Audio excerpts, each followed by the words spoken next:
קבלו את טייטל, מג'יקה. מה שאתם מחזיקים ביד זה משובון, מערכת אינטראקטיבית, אלחוטית, פרי פיתוח ישראלי. המערכת הזו היא טכנולוגיה בשירות הפדגוגיה, היא טכנולוגיה בשירות ההדרכה, טכנולוגיה בשירות ההוראה. זו תוכנה שעובדת עם הפאורפוינט בכיתות הלימוד ובכנסים. אין פה שום דבר שיוצא דופן, וזה הכוח שלה.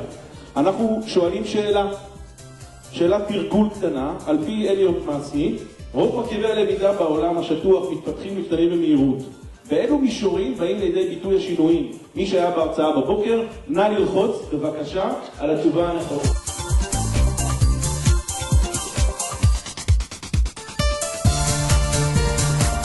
יפה מאוד, שימו לב, חברים, התשובה הנכונה היא כל התשובות נכונות.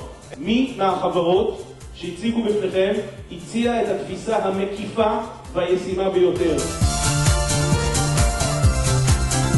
כל אחד מצביע, מיד אנחנו נראה את התשובות על גבי השקף.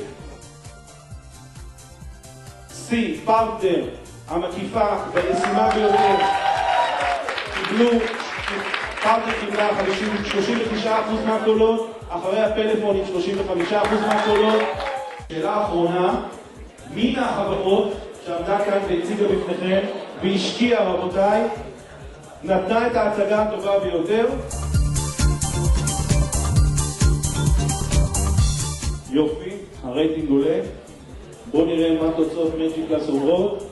אוקיי. המחשבות של פלאפון, 65%, 95% הצביעו,